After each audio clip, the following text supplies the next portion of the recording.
اللہ تعالیٰ نے حضرت نوح علیہ السلام کا واقعہ بہت تفصیل سے بیان کیا. میں بھی بتا دیتا ہوں جلدی جلدی. وَلَقَدْ أَرْسَلْنَا نُوحًا إِلَىٰ قَوْمِهِ، ہم نے نوح کو ان کی قوم کی طرف بھیجا. انہوں نے کہا میں تمہیں اللہ کے عذاب سے ڈراتا ہوں.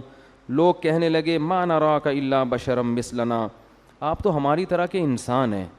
وَمَا نَرَاكَ اتَّبَعَكَ إِلَّا الَّذِينَ هُمْ أَرَاذِلُنَا بَادِيَ الرَّأْيِ، اور آپ کو جو فالو کرنے والے لوگ ہیں قوم کے غریب ترین لوگ ہیں. قوم کے غریب ترین، کوئی سردار مالدار آپ کے ساتھ نہیں ہے، خود بھی مسکین، پبلک بھی مسکین. تو یہ ہماری سمجھ میں نہیں آتا. وَمَا نَرَىٰ لَكُمْ عَلَيْنَا مِنْ فَضْلٍ، ہم نہیں دیکھتے کہ آپ کو ہم پر کوئی فضیلت ہو. قَالَ يَا قَوْمِ، حضرت نوح علیہ السلام نے کہا کہ دیکھو میں اپنے رب کی طرف سے دلیل پر ہوں، میری دلیل کو دیکھو، میری غربت کو مت دیکھو. اور کہنے لگے لا اسألکم علیہ مالا، میں تم سے اس دین کی تبلیغ پر پیسوں کا مطالبہ نہیں کر رہا، اس میں میرا کوئی ذاتی مفاد نہیں ہے.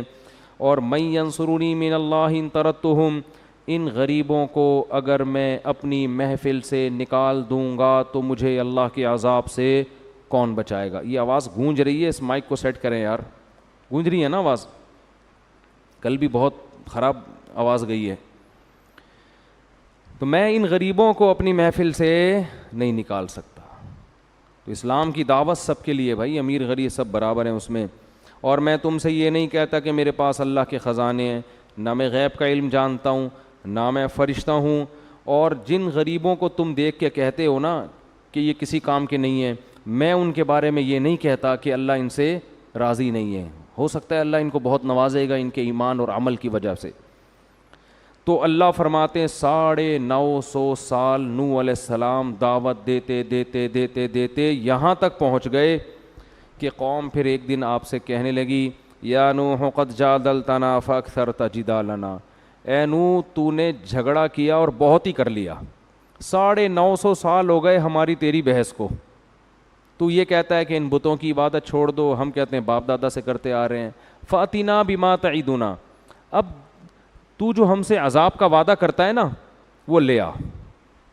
ان کنت من الصادقین، اگر تو سچا ہے اب دکھا دے، بہت ہو گیا، ہمیں تو کہیں نظر نہیں آتا. تو اللہ کہتے ہیں کہ میں نے نوح علیہ السلام سے کہا لن یؤمن من قومک الا من قد آمن، اے نوح اب مزید تیری قوم میں سے کوئی شخص ایمان نہیں لائے گا، لہذا اب تو نے کیا کرنا ہے واصنع الفلک باعیننا ووحینا، ہماری نگرانی میں کشتی تیار کر. دیکھو ایک بات خوب یاد رکھو، اللہ کا عذاب اس وقت آتا ہے جب لوگ اطمینان کر بیٹھتے ہیں کہ اب عذاب نہیں آئے گا. جب تک انسان کو خطرہ ہوتا ہے نا کہ عذاب نہ آ جائے تو نہیں آتا. جہاں اطمینان ہوا کہ اب نہیں آئے گا تو قرآن سے پتہ چلتا ہے کہ اسی وقت آتا ہے. جب بھی انسان گناہ کرتا ہے نا اس کے مسلمان کے دل میں خوف ہوتا ہے کہ کوئی چھت نہ پھٹ جائے کہیں. یہ خوف اس کی علامت ہے کہ امید ہے ابھی توبہ کی مہلت ملے گی. لیکن جب مطمئن ہو گئے نا یار کب سے کر رہا ہوں گناہ، نہ آج تک چھت پھٹی ہے، نہ کوئی نقصان ہوا، کچھ بھی نہیں ہوا، تو بس سمجھ لو کہ اب تباہی کے دن آ گئے ہیں، کیونکہ غیب کا معاملہ ہے نا سارا. تو قوموں کے ساتھ بھی ایسے ہوتا تھا. قومیں شروع میں ڈرتی تھیں کہ عذاب نہ آ جائے تو پیغمبروں کی مخالفت تو کرتی تھیں لیکن اسے ایک لمٹ ہوتی تھی، ڈرتے بھی تھے. لیکن جس قوم کو بھی جب یہ ہوا نا کہ بھائی کوئی نہیں آ رہا، آپ کی باتیں ہی ہیں، آپ کے پاس عذاب نہیں ہے، تو پھر اللہ کا عذاب آتا ہے. تو قرآن کہتا ہے ہم نے نوح علیہ السلام سے کہا کہ آپ ہماری نظروں کے سامنے کشتی تیار کریں اور اب ان ظالموں کے بارے میں مجھ سے بات نہیں کرنا، ان کی سفارش نہیں کرنا، یہ سب غرق ہوں گے. وَيَصْنَعُ الْفُلْكَ، نوح علیہ السلام کشتی تیار کر رہے تھے اور ایمان والے ان کے ساتھ مل کر. وَكُلَّمَا مَرَّ عَلَيْهِ مَلَأٌ مِّن قَوْمِهِ سَخِرُوا مِنْهُ، جب بھی قوم کے سردار لوگ وہاں سے گزرتے مذاق اڑاتے کہ نہ قریب میں کوئی دریا ہے نہ کوئی سمندر ہے اور خشکیوں میں کیا تیار ہو رہی ہے کشتی. خوب اچھی طرح سمجھ لو یہ جو ہمارا ایجوکیٹڈ طبقہ ہے نا یونیورسٹیوں کا، یہ سمجھتا ہے کہ دلیل صرف کسی سائنٹیفک حقیقت کو ہی کہتے ہیں، کسی سچے کی خبر ان کی نظر میں دلیل نہیں ہوتی. یہ جو پڑھا لکھا طبقہ ہے نا, یہ کس چیز سے دھوکے میں آیا ہے کہ یار نہ ہمیں قبر کا عذاب نظر آ رہا ہے, نہ ہم نے قوم عاد قوم ثمود کو تباہ ہوتے ہوئے دیکھا, یہ تو نیچرل ہے سب کچھ. وہ سمجھتے ہیں کہ جو سائنسدان کہے گا نا وہی صحیح ہو سکتا ہے, اس کے علاوہ کچھ صحیح بولو نہیں ہو سکتا. حالانکہ خبر جو ہے نا, خبر کسی سچے کی خبر, یہ خود ایک دلیل ہے. مثال کے طور پر دیکھو, میں نے شہیدوں کے خون کی خوشبو اپنی ناک سے سونگھی ہے, خدا کی قسم. سائنسدان مانے گا اس کو؟ میں اگر لمس یونیورسٹی میں جا کے بتاؤں کہ میں نے شہیدوں کی کئی مہینے پرانی لاشیں بھی محفوظ دیکھی اور ان کے خون میں خوشبو بھی دیکھی ہے, تو وہ کیا کریں گے؟ شاید کسی نے پرفیوم ڈال دیا, وہ یہ کہیں گے نا. کیا خیال ہے بھائی؟ لیکن عقل مند آدمی وہ کہے گا کہ یار مولانا صاحب کا کوئی مفاد بھی نہیں ہے اس خبر میں, قرآن سامنے رکھ کر ممبر پہ بیٹھ کے جھوٹ نہیں بولیں گے. تو جو مجھے سچا سمجھتا ہے اس کی نظر میں میری یہ خبر ہی دلیل, اس کے لیے دلیل کے طور پر کافی ہے. تو ہماری کیا حیثیت, جنہوں نے پیغمبروں کے معجزوں کو اپنی آنکھوں سے دیکھا, ان کے لیے پیغمبر کا قول سائنسدانوں سے ہزارہا گنا بڑھ کر کیا ہوتی ہے؟ حجت اور دلیل. تو ہمارے لیے محمد صلی اللہ علیہ وسلم کا جو قول ہے یہ سائنس اور سائنسدانوں سے بڑھ کر اس کی ویلیو ہے. وجہ اس کی یہ کہ ان کا سچا ہونا اتنے مضبوط دلائل سے ثابت ہے, موسیٰ علیہ السلام کا سچا ہونا, عیسیٰ ابن مریم کا سچا ہونا, کہ اس سے زیادہ دلائل کسی کے سچے ہونے پر قائم ہو نہیں سکتے. تو اب وہ بیوقوف لوگ, انہیں چاہیے تھا کہ 950 سال جو پیغمبر تبلیغ کر رہا ہے اور اس میں ان کا اپنا مفاد نہیں ہے, کوئی مفاد نہیں ہوتا تو 950 سال کون لگا رہتا ہے بھائی کسی کے پیچھے؟ کچھ بھی نہیں مل رہا, نہ کوئی ہدیے مل رہے ہیں, نہ کوئی نذرانے مل رہے ہیں, کخ بھی نہیں مل رہا. اور دوسری بات یہ کہ ان کی باتیں بھی ٹھیک ہیں, جتنی باتیں کر رہے ہیں یہ کیا کر رہے ہیں؟ صحیح کر رہے ہیں کہ پتھروں کے بنے ہوئے بتوں کی عبادت مت کرو, بات بھی صحیح ہے, بندہ بھی ٹھیک ہے, تو اس سے بڑی کیا دلیل ہوگی کہ یہ سچ بول رہے ہیں؟ تو اب عقل مندی کا تقاضا تھا کہ وہ جب یہ کہتے کہ طوفان آنے والا ہے اور اللہ آسمان سے بارشیں برسائے گا, طوفان برسائے گا, جو کشتی میں بیٹھ جائے گا وہ بچ جائے گا, جو نہیں بیٹھے گا وہ نہیں بچے گا, تو عقل مندی کا تقاضا تھا کہ مان لیتے کہ بھائی یہ جو خبر دے رہے ہیں ویسا ہی ہوگا, اللہ کچھ کرنے کے لیے سائنس کا محتاج نہیں ہے. لیکن وہ احمق اور بیوقوف وہ حضرت نوح علیہ السلام کا مذاق اڑاتے تھے, کیونکہ ان کے جو محکمہ موسمیات والے تھے وہ یہ خبریں دے رہے تھے کہ بارش کا دور دور تک بھی کوئی امکان نہیں ہے, بہت مشکل ہے. وہ محکمہ موسمیات کو دیکھ رہے تھے کہ نہ یہ سیزن ہے بارش کا, اور اگر بارش ہو بھی گئی تو کشتی کی کیا ضرورت ہے بھائی. یہ ہے ٹیکنیکل فالٹ جو آج ہمارے لبرل طبقے میں پایا جاتا ہے. تو کہہ رہے تھے بارش کہاں سے, اور ہو بھی گئی بارش. محکمہ موسمیات کی خبریں جب آج غلط نکلتی ہیں تو اس وقت بھی ہو سکتا ہے نکلتی ہوں. ان کے جو محکمہ موسمیات تھے نا وہ ایسے ہی پہاڑوں پہ ادھر ادھر دیکھ کے, موسم تو ہوتے ہیں نا بارشوں کے, اس سے ہی اندازہ ہو جاتا ہے کہ ابھی یہ کون سا سیزن چل رہا ہے بارش کا.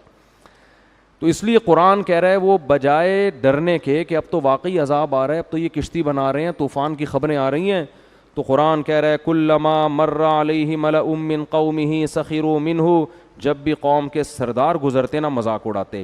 دیکھو وہاں بھی غریب لوگ مذاق نہیں اڑاتے تھے, مذاق اڑانے کے لیے پیٹ کا بھرا ہونا ضروری ہے. لبرل طبقہ مولویوں کا مذاق اڑاتا ہے, رکشے ٹیکسی والے چاہے دین پہ نہ بھی چلیں یہ علماء کا مذاق نہیں اڑاتے. مذاق اڑانے کے لیے آج کل پڑھا لکھا ہونا ضروری ہے, ان میں تکبر ہوتا ہے, ہمیں آتا ہے, ان کو کیا پتا. پیٹ بھرا ہو, گاڑی ہو, اچھا گھر ہو تو ہری ہری انسان کو سوچتی ہے, دولت آتی ہے نا تو تکبر بھی ساتھ ساتھ آتا ہے. تو قرآن کہہ رہا ہے کہ جو قوم کے بڑے بڑے لوگ تھے, چھوٹے موٹے نہیں, غیر مسلموں میں چھوٹے بھی تھے, لیکن الملا بڑے بڑے جو قوم کے لوگ تھے نا وڈیرے ٹائپ کے, وہ جب بھی گزرتے نوح علیہ السلام کو دیکھتے کہ کشتی بنا رہے ہیں, لوگ بھی بنا رہے ہیں, سخروا منہ, تو تمسخر کرتے, مذاق اڑاتے. ان کو دیکھو مولویوں کو کیا ہو گیا, ان کو سمجھ رہے ہیں, ان کو دیکھو کیا ہو گیا ہے. تو نوح علیہ السلام فرماتے ہیں ان تسخروا منا فإنا نسخر منکم کما تسخرون, آج تم ہمارا مذاق اڑا لو, تھوڑے دنوں میں ہم تمہارا مذاق اڑائیں گے. فسوف تعلمون, ان قریب پتہ چل جائے گا کون ہے جس پر ذلیل کرنے والا عذاب نازل ہونے والا ہے, ایسا عذاب جو اس کو رسوا کر کے رکھ دے گا. قرآن کہہ رہے حتیٰ اذا جاء امرنا, یہاں تک کہ جب ہمارا حکم آ پہنچا, وفارت تنور, اور زمین میں جتنے تنور تھے نا, دراڑیں تھیں زمین میں, جتنے سوراخ تھے, سب سے پانی ابلنا شروع ہو گیا. فارا کا مطلب ہوتا ہے ابلنا. اتنی اسپیڈ سے پانی نکلنا شروع ہوا ہے, زمین کے چشمے اللہ نے جاری کر دیے سارے. زمین سے پانی اگلنا شروع ہوا اور آسمان سے پانی اللہ نے انڈیلنا شروع کر دیا. اتنی تیز بارشیں اور زمین سے بھی پانی اگلنا شروع. فرمایا قل نحمل فیہا من کل زوجین اثنین, اے نوح اس کشتی میں جتنے بھی جانور ہیں ان میں ایک ایک جوڑا رکھ لیں, کیونکہ انسانوں کے ساتھ پانی اتنا زمین پہ آئے گا کہ اس میں سارے جانور بھی ہلاک ہو جائیں گے.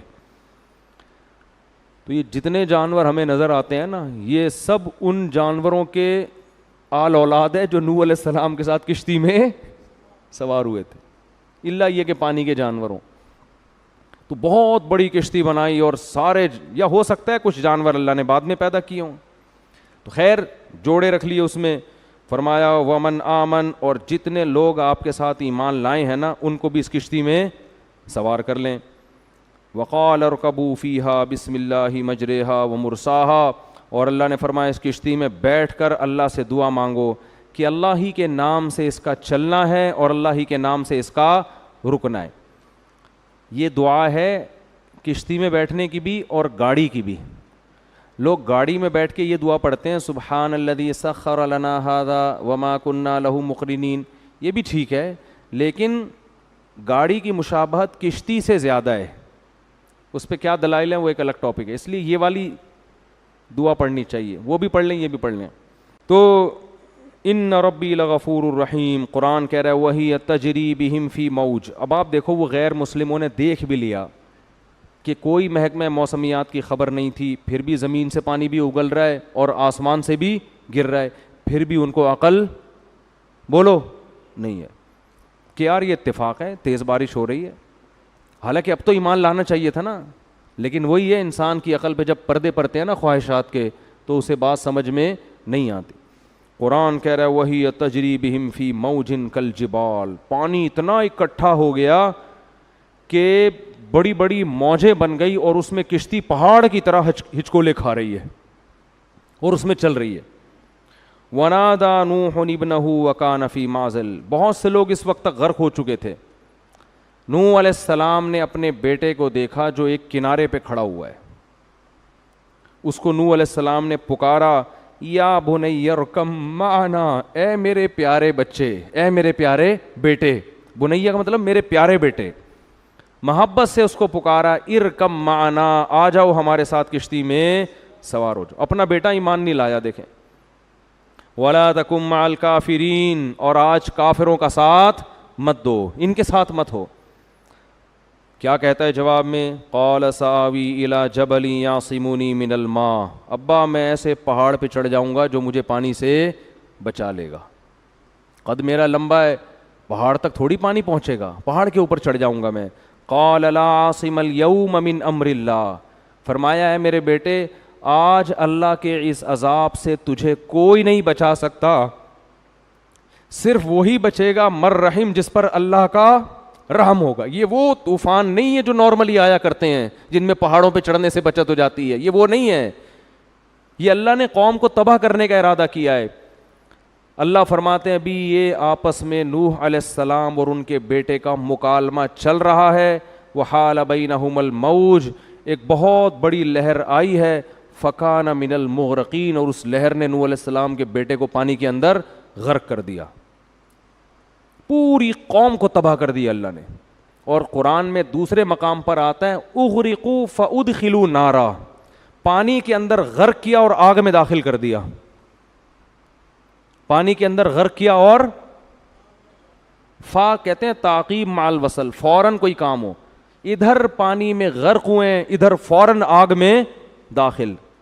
اس سے علماء نے استدلال کیا ہے کہ عذاب قبر کے لیے قبر میں دفن ہونا ضروری نہیں ہے. اگر کسی کی لاش کو آپ پانی کے اندر بھی پھینک دیں گے, اللہ اسی پانی کے اندر قبر کا عذاب اس کے لیے پیدا کر دے گا. اور قبر کے عذاب میں آگ ہوتی ہے, اسی پانی کے اندر اللہ اس کے لیے آگ کا انتظام کریں گے. یہ بالکل ایسے ہی ہے جیسے آپ ایئر کنڈیشن روم میں سو رہے ہو اور آپ کو خواب میں پھانسی کے گھاٹ پہ لے جایا جا رہا ہو, خواب میں آپ کو آگ میں ڈالا جا رہا ہو, تو کس قدر تکلیف ہوگی آپ کو. حالانکہ آپ کی باڈی کہاں رکھی ہوئی ہے, اے سی ایئر کنڈیشن ٹھنڈی جگہ پہ رکھی ہوئی ہے, برف میں آپ لیٹے ہوئے ہیں. تو جیسے سوتا ہوا آدمی, اس پر جو گزر رہی ہوتی ہے وہ سوتا ہوا آدمی جانتا ہے, ایسے ہی مرنے کے بعد آپ قبر کے اندر ہوں یا پانی کے اندر ہوں, لیکن آپ پہ جو گزرتی ہے وہ آپ جانتے ہیں اور آپ کا رب جانتا ہے. اللہ ہم سب کو اس عذاب قبر سے محفوظ رکھے. فرعون کے بارے میں بھی ہے. فرعون تو ہمیں عجائب گھر میں نظر آتا ہے لیٹا ہوا, قرآن کہہ رہے ہیں نہیں, النار ایک آگ ہے, یعرضون علیہا غدوا وعشیا, اس آگ میں اس کو صبح بھی جلایا جاتا ہے اور شام بھی جلایا جاتا ہے. ویوم تقوم الساعہ, اور جس دن قیامت قائم ہوگی, ادخلوا آل فرعون اشد العذاب, حکم ہوگا کہ اس سے بڑی آگ میں اس کو داخل کر دو. برزخ تو کم درجے کا عذاب ہے, جہنم اس سے بڑی چیز ہے. اللہ ہم سب کو محفوظ رکھے. تو فرمایا فکان من المغرقین وقیل یا ارض ابلعی ماءک, اتنا پانی تھا نا زمین میں, اتنا پانی پیدا ہو چکا تھا کہ قرآن کی بلاغت دیکھو. اب ایسا نہیں ہوا کہ اللہ نے زمین کو حکم دیا ہو کہ پانی آہستہ آہستہ, جیسے بہت زیادہ پانی جب کھڑا ہو جاتا ہے تو اس کو ختم ہونے میں بھی کئی مہینے لگتے ہیں, پانی جذب ہونے میں, ہوا میں اڑنے میں, دھوپ بخارات بن کے. لیکن اتنا پانی ہو گیا تھا کہ اب انسانوں کے لیے زمین پہ رہنا ممکن نہیں تھا. اس لیے قرآن کہتا ہے قیل یا ارضو, اللہ فرماتے ہم نے کہا اے زمین ابلعی ماءکی, پانی کو نگلنا شروع کر, جذب نہیں کرنا ہے, گھونٹ بھر بھر کے بولو پینا ہے تو نے, نگلنا ہے. وَيَا سَمَاءُ أَقْلِعِي, اور آسمان سے اتنا پانی برس رہا تھا کہ اللہ نے آسمان کو تھمنے کا حکم نہیں دیا, کیونکہ اتنا پانی جب برستا ہے تو تھمتے تھمتے بھی بہت برس جاتا ہے. تو اللہ فرماتے ہم نے کہا اقلعی, اس پانی کو اکھاڑ کے پھینک دے. جیسے کوئی چیز جڑ سے اکھاڑ کے پھینک دی جاتی ہے نا, اس کا نام و نشان ختم ہو. یہ بلاغت ہے قرآن کی کہ اس پانی سے اپنا کنیکشن کیا کر دے, ختم, تعلق ختم کر دے, ایسے ایک دم اسٹاپ, رک جائے. اس طرح سے اس پانی کو اپنا تعلق اس سے کیا کر دے, جیسے درخت جڑ سے اکھاڑ کے پھینکا جاتا ہے نا. یہ بلاغت ہے قرآن کی کہ اتنا پانی تھا کہ اس کو روکنے کے لیے آسمان کو حکم دیا جا رہا ہے کہ اس کی جڑیں جڑ سے اکھاڑ دے, اس کو ذرا بھی نام و نشان باقی نہ رہے, ورنہ تباہ ہو جائے گی زمین. اور اے زمین ابلعی, اس پانی کو کیا کر, نگل, گھونٹ بھر بھر کے. فرمایا وغیض الماء, پانی سارا زمین میں خشک ہو گیا. وقضی الامر, اور اللہ نے جو فیصلہ کرنا تھا وہ کر دیا. واستوت علی الجودی, اور جودی ایک پہاڑ تھا, اس پہاڑ پہ نوح علیہ السلام کی کشتی جا کے ٹھہر گئی. وقیل بعدا للقوم الظالمین, اور کہا گیا ان ظالموں پر اللہ کی لعنت, جن کو 950 سال سمجھایا گیا مگر ان بدبختوں کی سمجھ میں نہیں آیا. یہ سمجھتے تھے کہ یہ نوح علیہ السلام معاذ اللہ بیکار باتیں کر رہے ہیں. آج بھی ایسا ہی ہے بھائی, اسلام کی دعوت, یہ حلال ہے, یہ حرام ہے, زنا کے قریب مت جاؤ, سود مت کھاؤ, نماز قضا مت کرو, یہ آپ باتیں سمجھاؤ نا تو دنیا میں سب سے فضول باتیں انسان کو یہ لگتی ہیں.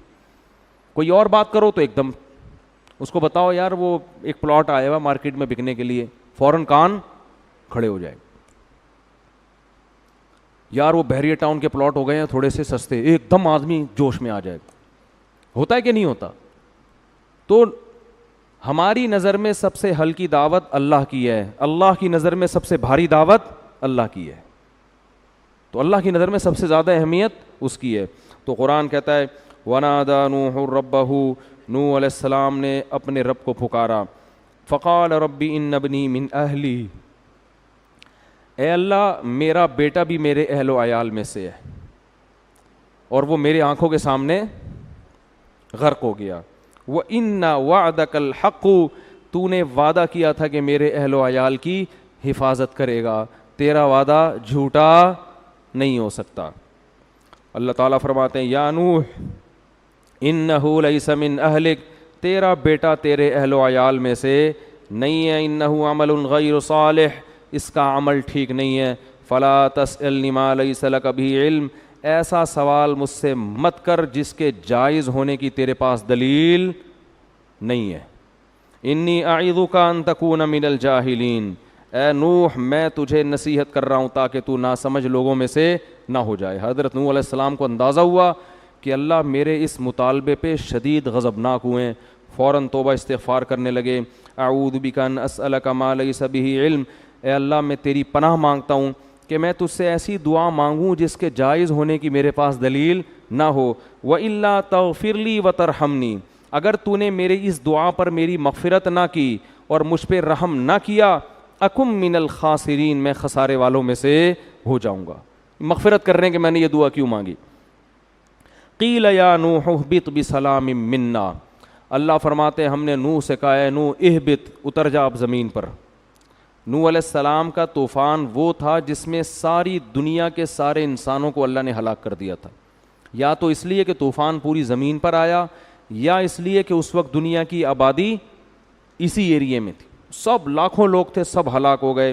اللہ کہتے ہیں ہم نے نوح سے کہا کہ آپ سلامتی کے ساتھ اتر جائیں، وبرکات علیک، اب اللہ کی آپ پر برکتیں ہوں گی کیونکہ زمین گناہوں سے پاک ہو گئی ہے، وعلی ممن معک، اور جو لوگ آپ کے ساتھ ہیں ان پر بھی اللہ کی برکتیں۔ تو نوح علیہ السلام کے 3 بیٹے تھے اس میں، حام، سام اور یافس، جن کے نام آسمانی کتابوں میں لکھے ہوئے ہیں۔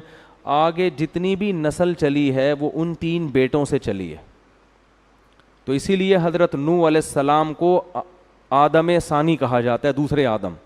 ہم سب کا شجرہ نسب نوح علیہ السلام سے جا کے ملتا ہے، کسی کا حام سے، کسی کا سام سے، کسی کا یافس سے۔ اب پتہ نہیں آپ کس ان میں سے، ہو سکتا ہے ہمارے چچا زاد بھائی بیٹھے ہوئے ہوں یہاں پہ آپ ٹھیک ہے نا۔